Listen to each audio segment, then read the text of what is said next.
Hey everyone, and welcome to yet another meeting of the Tropical Rum Society. As always, I'm Matt, and today you might be wondering what is it that we're actually looking at.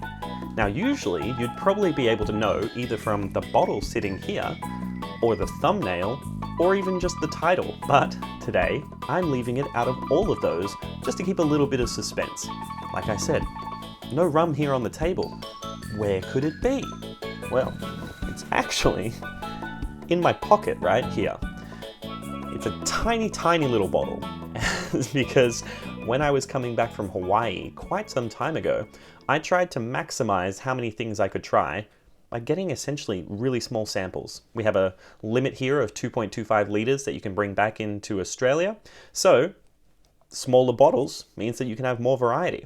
So this is the first of the Koloa Rum series that we're going to be taking a look at. I've got a few more coming up in the future. But yes, like I said, today we're looking at a tiny little bottle of Koloa White Rum. Before we crack this little lid open, let's talk a little bit about Koloa itself. Considering I was coming back from the Hawaiian Islands, it makes sense that I was looking for some Hawaiian rums to bring back with me. And that's exactly what Koloa is. They are a distillery on the island of Kauai in the Hawaiian island chain, and they use local water that is volcanically filtered to be able to produce their rums, along with sugarcane from the islands. Koloa produce a range of different rums, including this white rum that we're looking at today. They also have dark rum, they have a gold rum, a spiced version, as well as a couple of different flavors, such as coconut and coffee. So a very wide selection, which they also use for creating some of their own cocktails. All of the rums are distilled using a vintage copper pot still, so I'm expecting that they will probably have quite a robust flavor from that distillation method. Also, just touching back on that water for a little bit, it is apparently one of the unique selling points of Koloa because they use water that comes from, and I'm going to look at this and try and pronounce it right. Sorry if my Hawaiian pronunciation is not great, but it is Mount Waialeale, I think is how you say that. So water from there and other nearby mountains comes down through the rainforest, gets filtered through the volcanic rock, down into some aquifers, which is what Koloa use for their rums. Now, that water being volcanically filtered and nice and fresh from those remote Hawaiian islands apparently leads to quite a unique, impressive flavor. So hopefully we're going to see that in this white rum in just a second. Speaking of this rum, let's take a little bit of a look at the rum itself. So what we have here is a 40% ABV spirit, which apparently is produced up near the 80 to 90% range when it gets distilled, and then that's cut down to 40% using that pristine mountain water.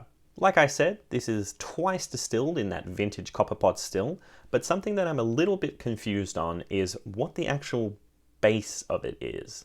So as I was scrolling through the Koloa website trying to figure out what ingredients they use, they seem to interchangeably use the terms cane sugar and sugar cane. So I'm not sure if this is more of an agricole style where they're using fresh sugar cane, or if it's a little bit different using actual processed cane sugar. Not sure on the answer to that one. So if anyone does know, let me know in the comments down below. But I couldn't find a solid definitive answer. Different parts of the same website were saying different things. So again, if you know, let me know. That would be great. Thank you. As a result of not knowing what this is actually made out of, I'm not entirely sure what the flavor is going to be like with this one. I'm not sure if it's going to be kind of that light, grassy, fresh sort of style that the agricoles are known for, or if it's going to be more of that traditional rum flavor that you would get from something more molasses based. So the only way to find out, considering I haven't tasted this ever, as you can see, still fully closed up there, only way we're going to know is to crack it open and find out. Now, usually we would take a look at the appearance here, but considering this bottle is so tiny, we're just going to leave that to a future video. So I do have a larger bottle of a different Koloa rum. So if you're interested in seeing that, make sure you hit the subscribe button. I don't know why that's so hard for me to say. Subscribe, so that you can see that future episode and actually see a little bit closer up what this looks like. Jumping over that, let's get this cracked open and poured out. So, tiny little plastic lid here, plastic bottle as well, for anyone that's wondering. Now we're just going to pour a little bit of this. That's probably about a quarter or so of the bottle, so save that for later. And I'm already getting strong hints of alcohol just floating in the air. So I'm thinking this one might be a little bit rough and ready. Let's have a sniff. Okay, so definitely very volatile. Got a lot of nostril burn going on here. Almost making my eyes water as well, actually. In terms of the flavors, not a huge amount coming out at me. I'm mostly just kind of noticing the alcohol here. If I had to say which style I think it leans more towards, it's almost more towards that agricole style. It does have a little bit of grassiness and a little bit of that sort of fresh lightness.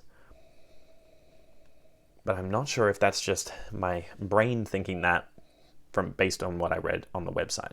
So yeah, not a huge amount coming out of this nose. Lots of alcoholic vapors, tiny little bit of sweetness, some light, fresh kind of floral vibes to it, but nothing that's really like a noticeable, overpowering sort of flavor. Not even overpowering, but not a noticeable like standout.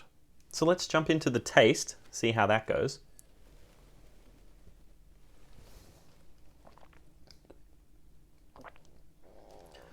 Definitely warming in the throat. Fairly dry, actually. Like I was thinking that this might be a little bit sweeter just based on how it smelled, but actually consuming it, it's dry, but it's still kind of rich. Like it's viscous, but definitely dry. In terms of flavor, don't know what I would say that this one has, really. Doesn't seem to remind me of anything that I've either had lately or any kind of, you know, the flavor memories that you have, like the memories that you associate with smells where you just think of something because it seems a similar smell. That's not really jumping out at me right now. Like there's nothing coming to mind. So let me try this again. Have another sniff. A nice deep one. And a bit of a taste.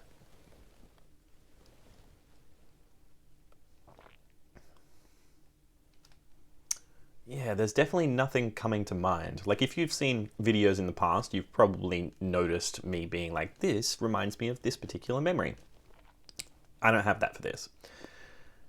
It's also not that kind of earthy, grassy style that you would that I would associate with the agricoles that I've had in the past. It's kind of like a middle ground. Relatively neutral, dry, viscous. That's mainly what I have to say about this. Like there's no standout flavors that are jumping out to me. And it's also something that I can't really associate with anything else. So interesting in that sense. But yeah, very neutral. So fortunately for you, I didn't have the camera on when this just happened, but I did just burp and it brought up some kind of pineapple flavors, which weren't present in actually sipping it, but on the way back up, apparently that's what it's like. So do with that what you will. Overall, this is a pretty solid rum, but nothing particularly stands out about it. It's very neutral. Doesn't really entice me to kind of sit and sip it for an extended amount of time. But I think it would make a pretty good rum to mix into some cocktails, especially ones where you're not trying to overpower the other flavor components. So if you're doing something that's really delicate, the only fruit that comes to mind right now is like a peach, where, you know, it's just not that strong of a flavor. Probably go with something like this that's fairly neutral to add the alcoholic content and a little bit more to it without overpowering that peach. I think this would do well. Wouldn't sit and sip it all night. I would not call it a sipping rum for me personally, but I do enjoy it. So if you've had Koloa before, especially the white rum, but any of their rums, let me know in the comments down below. Otherwise, I'm gonna go put this tiny little one on the shelf and I will see you in the next meeting. Thanks for stopping by.